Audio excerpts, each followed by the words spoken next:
Magandang hapon mga kapatid. At ang ating mensahe po ay isang katotohanan na ating pag-aaralan ng Panginoon ay babalik kanya. The Lord will return. Yung pabinasa kanina ng kapatid sa John chapter 14 verses 1 to 4. Kanya. Let not your heart be troubled. Ang kausap niya ang kanyang mga alagad. Masinin natin ang context, no? Kasama niya ang kanyang mga alagad. Humagit kumulang 3 taon, 3 years. At sa ngayon ay aalis kapagkat siya mamamatay at mabubuhay na maguli at ito sa langit. Babalik sa kanyang pinanggalingan. You believe in God, believe also in me.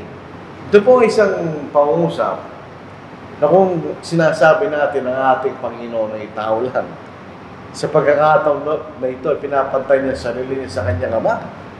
Kung kayo sumasampalataya sa Diyos, obviously, tumutukoy sa kanyang Ama kanya. Sumampalataya kayo sa akin.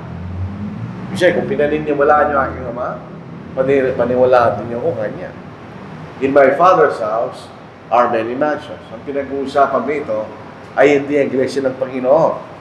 Ang pinag-uusapan rito ay ang langit na kung saan na doon ang Diyos.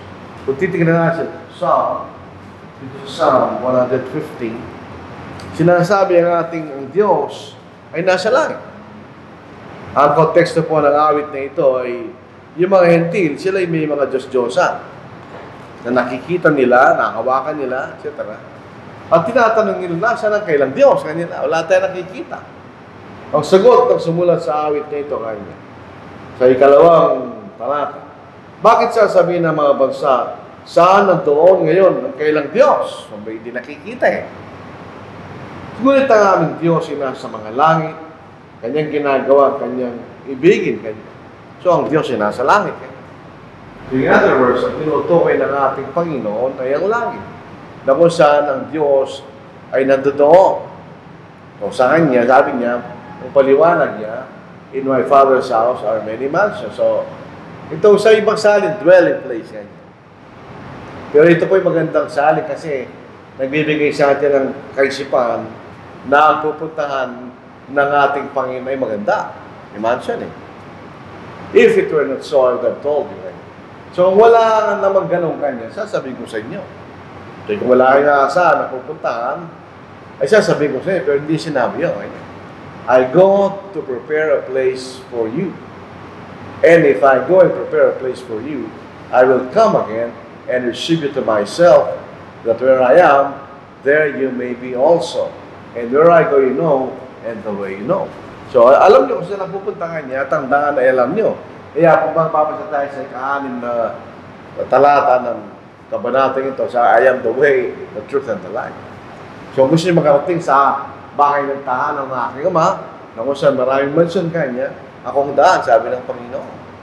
So dito sinasabi niya, siya babalik muli. Hindi siya babalik para magtatag ng kakarya sa lupa.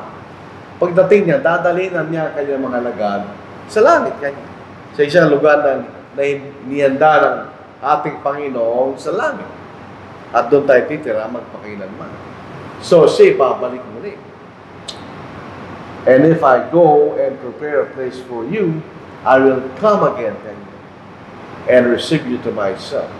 So, ang katotohanan, ang Panginoon ay babalik. Yun na makikita natin. Bakit natin pininiwalaan? Ito'y, ang mga apostol ay pinagsabihan din. Alalahanin po natin sa Acts chapter 1, 10 to 11, ang ating Panginoon ay umakyat sa langit. Umakyat sa langit. Anong sabi ng anghel? Ganyan. So, umakyat sa langit. Hindi na makikita natin. Samantala, nakatitig sila sa langit, nakatitig sila, doon ang ating Panginoon. So, umakit sa langit kanya. At siya'y papalayo. So, papalayo na siya. Biglang may dalawang lalaking tumayo sa tabi nila na may puting damit at nagsabi, kayong mga lalaking taga-Galilea, bakit kayo nakatayong tumiting sa langit kanya? Itong si Jesus na dinala sa langit mula sa inyo, ay darating na gaya rin ng inyo nakitang pagpunta niya sa langit. So, sinabi ng dalawang lalaki, was probably sila yung manghel. Sabi niya, kung paano yung nakitang siya papunta sa langit kanya, ganun din siya babalik. So makikita rin natin sa alaba pagdating ng ating Panginoon. So ito sinabihan ng mga apostol na babalik ang ating Panginoon sa pangalawa at uling pagkakataon. Si Apostle Paul, pinagsabihan din. Pag ginagawa natin yung Lord's Supper, tulad ng ginawa natin kanina, hindi lamang natin naalala ang kanyang kamatayan, kundi ipinapahayag natin na si darating. Dahil yan ang katapusan ng ating pagganap ng Lord's Supper pag siya'y dumating na. Sayin po natin. Sapagkat sa tuwing kanin ninyo ang tinapay na ito at inuman ng kopa o yung grape juice, ipinahayag ninyo ang kamatayan ng Panginoon hanggang sa dumating siya ngayon. So, kung hindi siya darating, hindi sasabihin ni Apostle Paul yun. At si Apostle Pablo, nung sinabi niya yun, siya kinasiya ng Espiritu Santo. In other words, hindi galing sa kanyang sariling kaisipan nyo.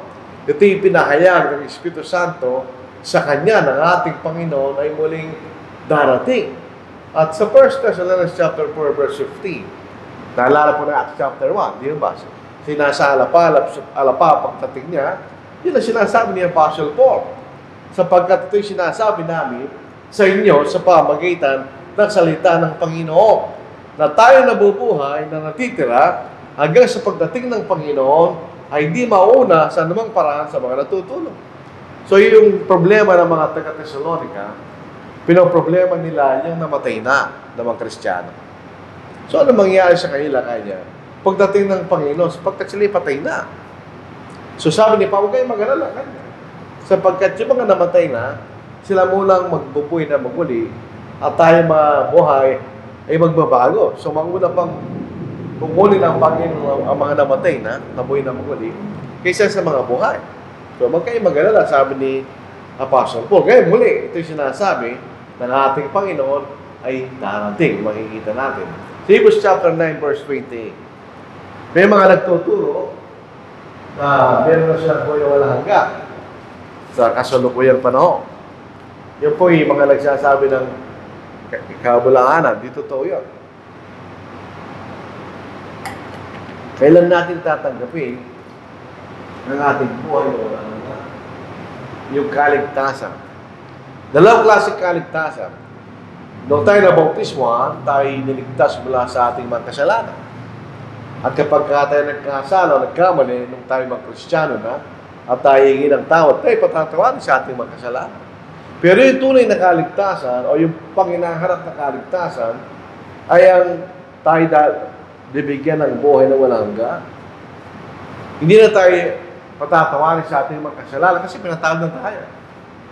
Kundi bibigay sa atin ang ating kaligtasan. Sabi nito, ay gayon din naman sa Kristo na inihandog na minsan upang dalhin ang mga kasalanan ng marami. Yun ang unang pagdating niya. Sinamatay para sa ating mga kasalanan. Sa ikalawang pagkakataon, so darating siya sa ikalawang pagkakataon. So dalawang beses lang siya darating. Yung dumating siya ng una bilang tao at sa kanyang pangalawang pagdarating bilang Diyos. Hindi upang harapin ang kasalanan, kundi upang iligtas ang mga sabik na naghihintay sa Kanya. Yun yung iligtas, ano yung kaligtasan? Yan ang buhay na walang hanggan. So pagdating ng ating Panginoon, ibibigay na sa atin ng ating buhay na walang hanggan. So itong mga talatang nababasa natin, nagpapakita, ang ating buhay na darating. Si Apostle Peter din. Nung ito'y sulat ni Apostle Peter, pinagtatawanan ng mga Kristiyano.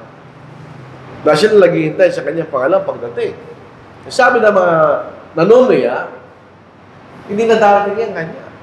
Kaya sabi ni Apostle Peter, hindi mabagal ang Panginoon tungkol sa kanyang pangako. Ano yung pangako niya? Siya muling darating. Nagaya ng kabagalang itinuturo ng iba, kundi matyaga sa inyo, na hindi niya ibig ng sino man ay mapahamak, kundi ang lahat ay dumating sa pagsisisi. Ibig sabihin, kaya hindi pa dumating ang Panginoon, binibigyan pa tayo ng pagkakataon. Kung hindi ka pa Kristiyano, binibigyan kanya pagkakataon na sumunod sa Ebanghelyo. Kung tayo Kristiyano at mayroon pa tayong kakulangan, binibigyan tayo ng pagkakataon na tayo ay maging matibay sa ating pananampalataya. Kaya ayaw ng Panginoon, sino naman yung mapahamak. Ngunit darating araw ng Panginoon na gaya ng isang magnanakaw at ang kalangitan ay maglalaho kasabay ng malakas na ingay at ang mga sangkap ay matutupok sa apoy at ang lupa at ang gawang naroon ay masusunog. Sabi ng mga Jehovah's Witnesses, tayo raw karamihan daw ng mga maliligtas ay titira sa lupa magpakailanman. Hindi totoo yun. Pagdating ng Panginoon, sisirain na niya itong kanyang nilalang. Doon sa Genesis chapter 1, sisirain na niya kanya. Dadalhin tayo sa langit. Pero pasinin natin salitang darating araw ng Panginoon. Yung mga katagang yun, araw ng Panginoon, kahit sa Old Testament, ito'y kahatulan. Pag sinabing araw ng Panginoon, yun ay kahatulan. Dito po sa Revelation 1:10, may tinatag na Lord's Day. Pero pag tinignan natin ang construction ng Lord's Day sa wika Grego at yung araw ng Panginoon, hindi sila pareho. Dahil ang Lord's Day tumutukoy sa araw ng linggo at ang araw ng Panginoon ay tumutukoy sa kahatulan.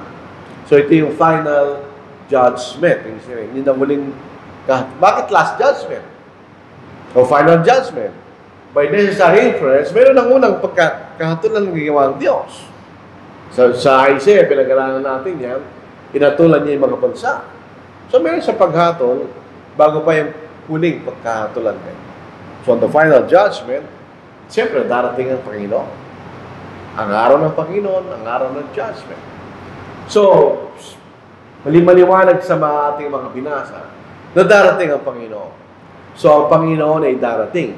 The only question is when. Hindi pa natin alam. Dahil di natin malalaman yun. Biglaan yun. Pero definitely, ang Panginoon ay darating. So, ano ibig sabihin nun? So, we need to be prepared for His coming. Dahil di natin alam kung kailan siya darating.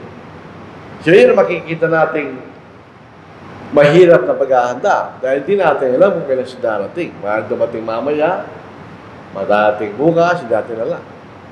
So, kailangan tayo nakahanda. Anytime na darating ang Panginoon. Para bagang isang gera na alam natin darating. Kaya hindi natin alam kung kailan na-attack ang ating kaaway. Anong gagawin mo? Ipihanda mo ang yokbo. Paano mga oras na darating ang kalaban, handa ka lumaban. Ganon din ang sinasabi ng pagdating ng Panginoon. Hindi natin nalalaman ang kanyang pagdating. Kaya kinakailangan na tayo ay nakahanda sa kanyang pagdating. Tingnan nyo, ito ay isang masamang alipin.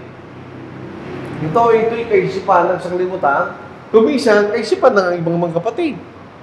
Para bang hindi tayo naniniwala dating ang Panginoon, basahin natin. Ngunit kung ang masamang alipin iyon ay magsabi sa kanyang puso, magtatagal ang aking Panginoon. Hindi pa darating.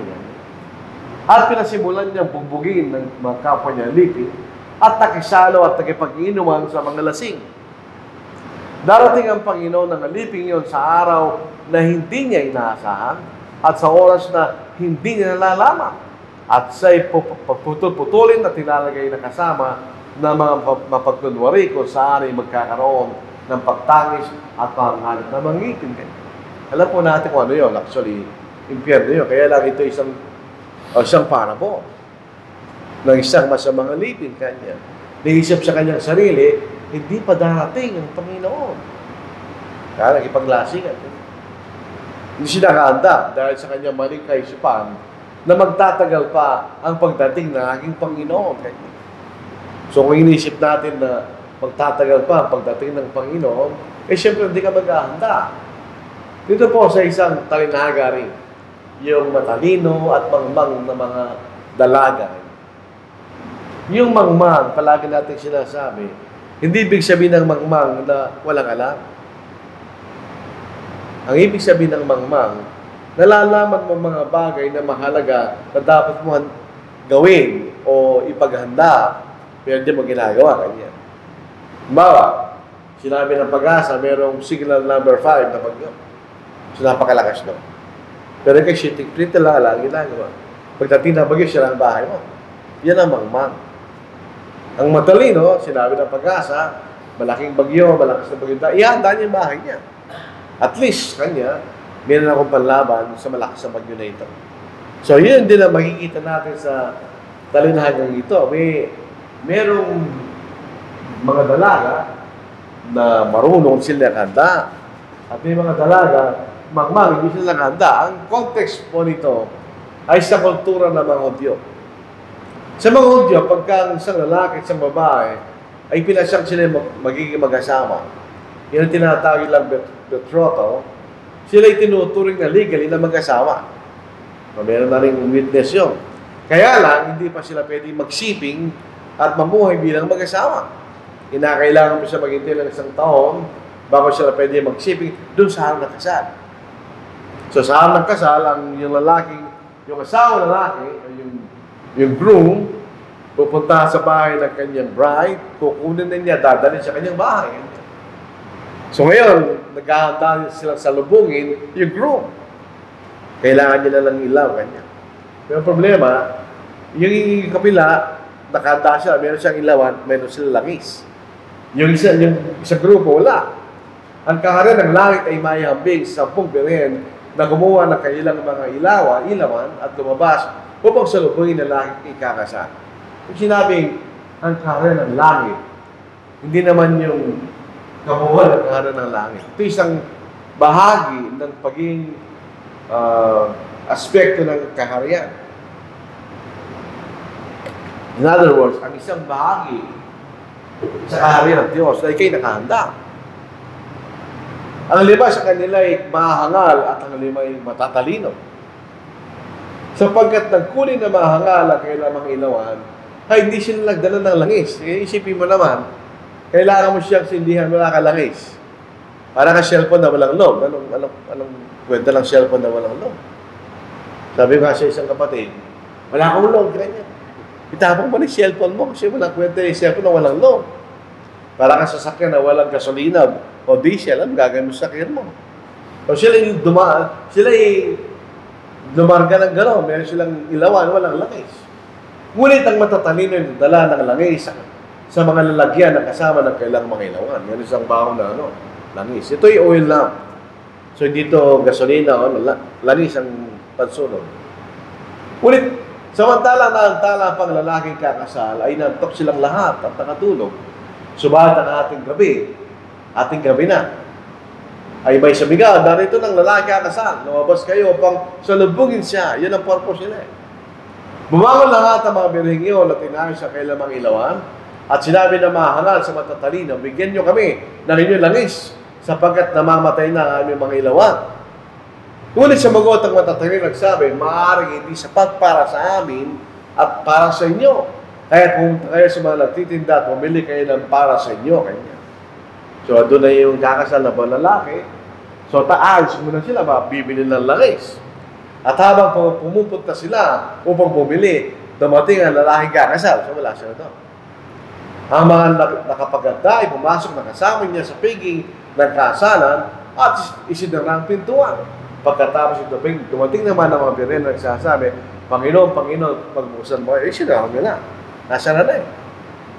So, ito yung larawan ng final judgment. Yung 5 dalaga ay nakahanda, yung 5 hindi. So, anong tawag sa kanila? Hangal. So, kung hindi tayo naghahanda para sa pagdating ng Panginoon, tayo tataway ang hangal ng Panginoon. Anong gagawin natin para tayo maging handa sa pagdating ng ating Panginoon? Alam po natin, ang ating pagiging Kristiyano, ang keyword ay pagbabago. Change. Dahil tayo po ay bago naging Kristiyano, tayo mga makasalanan. Tayo namumuhay sa makasalanang pamumuhay sa maling paniniwala. Nung tayo sa mampalataya sa Ebanghelyo at bautismuhan, pinalitan ng Diyos ang pagtingin niya sa dahil pinatawad tayo sa ating mga pagkakasala. So tayo naging kanyang anak. Pero hindi doon natatapos ang ating pagiging Kristiyano. Kinakailangan tayong magbago kanya sa araw-araw kanya. Bakit? Sapagkat nabubuhay lang tayo on a daily basis. Dahil hindi natin alam kailan darating ang Panginoon. Kasi kung alam lang natin sana, di ba? Darating ang Panginoon, January 31, 2024. Hindi nakahanda ka doon. Kaso hindi sinabi yun, hindi natin alam. So, anong kinakailangan natin gawin? Kailangan tayo magbago kanya. Ito isang tao matanda. Lahat tayo darating niya. Wala tayong magagawa. Yung ating katawan ay bubulok. Kaya kami hindi pinanghihinaan ng loob. Bagamat ang aming panlabas na pagkatao ay nabubulok. Nabubulok, tumatanda. Kahit wala ka magagawa talaga, tatanda ka. Ang aming panloob na pagkatao ay binabago sa araw-araw. So sa loob ng tao ito, ay kanyang espiritu, yung tao mismo. So hindi matanda. Kasi binabago kanya araw-araw ng salita ng Diyos. So inilinis ang sarili niya, ayon sa naunawaan niya, at nalalaman pa niya habang siya nagbabasa ng Biblia. At kanyang ina-adjust ang sarili niya sa katotohanan. Sapagkat inihanda tayo nito magaan at panandaliang kapighatian para sa walang hanggan at di masukat na kalalatian kanya. So, ang sabi nito, ang aming panloob na pagkatao binabago sa araw-araw sa pamagitan ng salita ng Diyos. Ito ang ating panglabas, wala tayong magagawa. Definitely, tayo tatanda, tayo eventually mamamatay. Sabi nga ni, yung member ng Hapay Society, lahat tayo mamamatay, totoo yun. So, binabaguhin natin ang ating pagkatao sa pamagitan ng salita ng Diyos. Yun ang kailangan natin gawin. So, ito po ay bagong taon.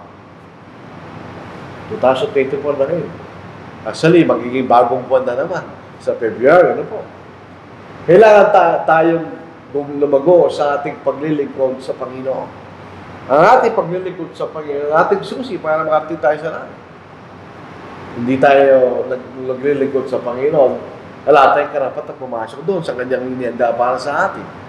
Kailangan tayong magbago, mas mabigat at mas malawak at mas magandang paglilingkod sa Panginoon. Kailangan tayo magbigay ng panahon sa panalangin.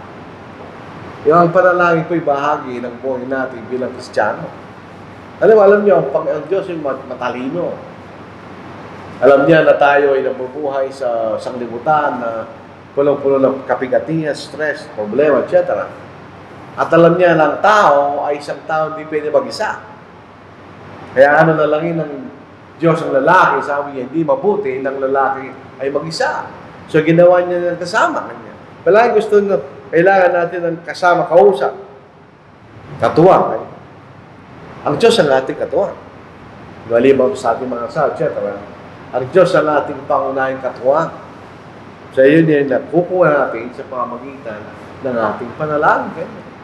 This 1 Thessalonians, chapter 5, magalak kayong palagi, manalangin kayong walang patid. Sa lahat ng bagay, magpasalamat kayo, sapagkat ito kalooban ng Diyos kay Kristo Jesus para sa inyo. Kaya sabi niya, Apostle Paul, sa mga taga-Thessalonians, manalangin kayong walang patid. Hindi naman literal yun. O pray without ceasing, kanya sa English. Paano ka naman kung ilang gagawin? Ano pang gagawin mo? Ang ibig lang sabihin, palagi kayong manalangin kanya. Yan po mga Hudyo, sila nanalangin 3 beses sa isang araw. Meron silang taktang panahon ng panalangin. Yan ang sinusunod ng mga Muslim. Sa Philippians, huwag kayo mabalisa sa namang bagay. Ito ang tema ng modernong pamumuhay. Ang tema ng modernong pamumuhay ay stress. Walang tao na hindi makakausap na wala siyang stress. Kahit doon sa mga bansang mayayaman, developed, meron pa rin silang stress. Nakapagtak sila dahil supposed to be sila yung nasa mga developed country, pero may stress. Huwag kayong mabalisa sa limang bagay, kundi sa lahat ng mga bagay, sa pamagitan ng panalangin at pagsama na may pagpapasalamat, ay paalamin niyo ang inyong makahilingan sa Diyos. So, sabi ng Diyos, tayo manalangin. At ipaalam natin ang ating mga kahilingan sa Diyos. At ang kapayapaan ng Diyos na hindi maabot ng pag-iisip, ang mag-iingat ng inyong mga puso at mga pag-iisip kay Kristo Jesus. So, ang panalangin nakakatulong yan. Kahit wala tayong stress, meron tayong stress, nakakatulong yan na tayo manalangin sa Diyos. Ang panalangin ay ang ating pagkikipag-usap sa Diyos. Kung anong gusto natin sabihin sa Diyos, sabihin natin. Yan ang panalangin. Hindi naman yung memorize ng ginagawang panalangin. Actually, ang panalangin ay ayon sa gusto mong sabihin sa oras na yon sa Diyos. Na yung mga pangailangan na gusto mong ipakilala sa Diyos. Alam ba dapat nating iganda? Kailangan tayo magkaroon ng maraming oras sa salita ng Diyos. Ito po sa Joshua chapter 1 verse 8. Ang aklat na ito ng kautusan ay huwag aalisin sa inyong bibig. Ganyan. Kundi ito ay inyong pagbulay-bulayan araw at gabi, upang inyong masunod ang gayon sa lahat ng nakasulat dito. Ito'y tama. Kung gusto nating sumunod sa kalooban ng Diyos, kailangan nating alam ang kalooban ng Diyos. Kaya sabi niya, tingnan niyo, ulitin natin. Ang natin ito ay ng kautusan ay huwag aalisin sa iyong bibig. Kundi ito ay yung pagbulay-bulayan araw at gabi, upang iyong masunod ang ayon sa lahat na nakasulat dito. Sapagkat kung magkakaroon yung pagiginawahin ang iyong lakad at magtatamo ka ng tagumpay. Yun ay pangako ng Diyos.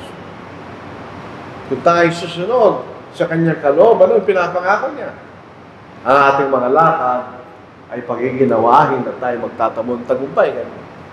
Dito sa Ezra, chapter 7, verse 10. Si Ezra, isang eskriba, at siya yung kanya naging role sa pagbabalik ng Israel mula sa pagkalipit patungo sa kanilang lupain, ay upang ituro niya ang kautusan ng Diyos. Anong ginawa ni Ezra bago niya itinuro ang kautusan ng Diyos? Inilagak ni Ezra ang kanyang puso upang salagsikin ang kautusan ng Panginoon, upang sundin ito at ituro sa Israel ang kanyang mga batas at mga tuntunin. So, imagine natin, 70 years silang sa pagkalipit. So sila bumalik sa kanyang lupain at muling maglingkod sa Diyos ayon sa palatuntunan ng kautusan ni Moises. Ano ginawa ni Ezra? Pinag-aralan niya kanya para maituro niya sa bansang Israel ang mga batas at mga tuntunin ng Diyos sa panahon na yun. Kung kailangan tayo magbigay ng panahon at salita ng Diyos. Yung nagsasabi, mahirap tayo pagbasahin ng Biblia. Wala namang bagay na madali sa simulan. Lahat ng mga bagay na ating sinisimulan ay mahirap. Pero eventually, pagka nakikilala mo na ang isang bagay na gusto mong gawin, mas madali. Halimbawa, kung kukuha ng gitara, for the first time, kukuha ng gitara. Ang patutugtugin mo, walang tinog. Walang tunog. Hindi mo siya mapapatunog. Pero pag pinag-aralan mo yung course, kanya, hindi mo pa rin siya mapapatunog. Kailangan mong itingin ang iyong kamay sa tamang mga kwerdas para siya mapatunog at masusugat ang iyong mga kamay. Pero pagka nasanay ka na, kahit walang ilaw, pwede kang tumugtog. Gayun din ang salita ng Diyos. Kailangan lang ng kasanayan at pag-aralan ng kanyang salita. Later on, pagka nasanay na, sasabihin mo, hindi naman ganun kahirap ang salita ng Diyos. Dahil ito'y binigay sa atin upang tayo ay malaman natin ang kalooban ng Diyos. More time for worship. Kanya. Ito rin po ang problema ng modernong panahon. Ang modernong panahon, kulang ng panahon. Dahil sa masyadong busy yung mga tao sa kailangan ginagawa, nagkukulang ng panahon. Siya ang panahon, ang time, ay isang commodity na hindi unlimited. Pag natapos, tapos na. Hindi mo na may babalik.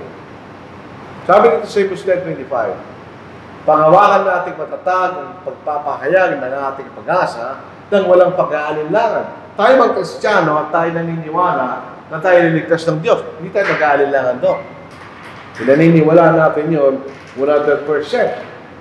Sapagkat siya na nangako'y tapat dahil nagsabi sa atin ng Panginoon. At ating isang alang-alang kung paano gigisingin ang isa't isa sa pag-ibig at sa mabuting gawa. Actually, pag nababas natin pag-ibig, ating may connection sa salita sa pagmamahal yan. Sa pagmamahal at mabuting gawa. So, gisingin natin ang isa't isa kanya. I-encourage natin ang isa't isa sa pagmamahal at gumawa ng mabuting gawa kanya o pagsunod sa kalooban ng Diyos. Na huwag nating pabayaan ang ating pagtitipon gaya na kung gaya ng iba, kundi palakasin ang loob ng isa't isa, lalong-lalo na kapag inyong nakikita, napapalapit ang araw. Kung tayo pa magkaroon ng, tayo mahalaga, ang pagsambay mahalaga. Magkaroon po tayo ng kaisipan na as much as possible, tayo isasamba. Kung maaari lamang, hindi tayo magliliban. Pero siyempre, may pagkakataon na kayo may sakit, etc. Pero sa pagkakataon na tayo malusog, kanya, hindi tayo lilipat sa pagsamba at paglilingkod sa Panginoon. Tayo i-prove po natin ang ating paglilingkod. Dito sa 1 Samuel 12, verse 24. Matakot lamang kayo sa Panginoon at maglingkod kayo ng tapat sa Kanya ng inyong buong puso. Alalahanin ninyo ang mga dakilang bagay na Kanyang ginawa sa inyo. So tingnan niyo ang Israel, ang bahay ng Diyos. Maraming mga biyaya ang ginawa ng Diyos sa Kanyang bayan. Alalahanin niyo Kanya. Yung mga bagay na ginawa ng Panginoon sa inyo. Anong gawin niyo? Matakot kayo sa Panginoon at maglingkod kayo ng tapat sa Kanya, ng buong puso Kanya. Yun ang essence ng paglilingkod natin bilang mga anak ng Diyos. Hindi tayo naglilingkod hindi ito minimal basis.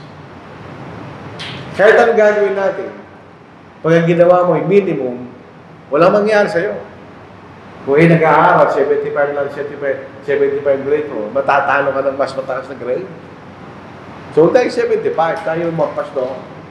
Sa 1 Peter 4:10, kung paano ang bawat isa ay tumanggap ng kaloob, ipaglingkod ito sa isa't isa bilang mabuting katiwala na masaganang biyaya. So, ano ang binigay sa atin ng Diyos? So, iba-iba binigay sa atin. So, yun naman binigay sa atin ng Diyos. Ito yung paglingkod natin. So, iba-iba binigay sa atin. Pero binigay sa atin. So, yun ay paglingkod natin sa ating Diyos, mga kapatid. Bilang Pangulo, hindi tayo pwede mag-relax. Walang word na relax sa Biblia. Bakit? At sabihin natin ng Panginoon hindi pa darating. Dahil katotohanan, hindi natin alam kung kailan darating ang Panginoon. Kaya ito napakahirap na pag-ahanda. Sabi ko nga, pag nabalitaan ng Pilipinas, nalulusob ang China, tayo lahat kinakabahan.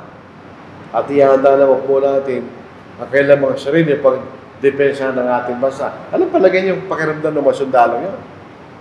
Habang hindi pa dumating kaaway. O sila yung kinakabahan. So, ganoon din ang ating dapat na maging damdamin. Hindi pa dumating ang Panginoon. Hindi tayo pwede mag-relax. Pag nag-relax ang mga sundalo, hindi pa tayo lulusubin. Kung bigla siya nilusub, patay sila lahat. So, kailangan tayo nakahanda. Dahil hindi natin alam kailan dating ang Panginoon. At doon dumating ang Panginoon, di tayo nakahanda. Katulad ng 5 anghel na dalaga, tayo mawawala at mapupunta sa impyerno magpakailanman. Dahil di sa kawalan ng tamang pag-aanda sa pagdating ng Panginoon. So ngayon, meron naman po tayo bagong taon, lumpas na kailang araw. But instead na tayo mag-isip na maraming tatanggapin na biyaya, yun naman yung darating talaga yun eh. Bakit hindi naman tayo mag-isip ng mas maraming paglilingkod sa Panginoon? Katumpas ng biyaya o higit pa sa biyaya na ipinagkakalob sa atin ng Panginoon. Di ba? Hindi mas magandang isipin. Minsan nakikita kayo mga posts every day ng mga kapatid, etc. Palaging may God give you more blessing. One-sided yun. Bakit natin isipin na may you serve the Lord more? Tayo maglingkod na mas marami sa Panginoon. Improve natin ang ating sarili. At tayo po ay maging mas confident sa paglilingkod sa Panginoon sa taon na ito. At bilang paghuli, at kung dumating ang Panginoon, tayo naghanda. Ano mangyayari sa atin? Kung dumating ang China, takanda ang ating magbo, lalaban sila. Hindi basta-basta makakapasok ako ng China sa atin. Kung dumating ang Panginoon, tayo naghanda. Pwede maganda. Tayo kanyang dadahin sa magandang lugar na inihanda sa atin sa langit. Di ba? Kano gusto natin? Darating ang Panginoon tayo hindi nakahanda o darating ang Panginoon na tayo ay nakahanda. Common sense, magsasabi sa atin, ito ang the best. Darating ang Panginoon na tayo nakahanda. At tayo tatanggapin ng Panginoon at dadalhin niya tayo sa langit. Yun ang naka-smile na Panginoon. Doon sa una, yan ang galit na Panginoon. Dadalhin niya mga taong hindi nakahanda sa impyerno. So, isa lang ang ating new resolution dapat. Palagi tayo maganda sa pagdating ng ating Panginoon. Kay New Year, kay Darating Panubin, that's hindi mahalaga yun. Tayo lagi nakahanda na tayo lang nabubuhay lamang on a daily basis. Kasi pwede nga mamatay anytime. Pwede dumating ang Panginoon anytime. So ang ating pong mensahe rito, the Lord will definitely come. Ang ating Panginoon ay talagang darating. Ang question lang, sabi nga natin, yung kailan. So ibig sabihin, palagi tayong nakahanda. Palagi tayong maglilingkod na maayos sa Panginoon. So ito po ang ating mensahe sa araw na ito.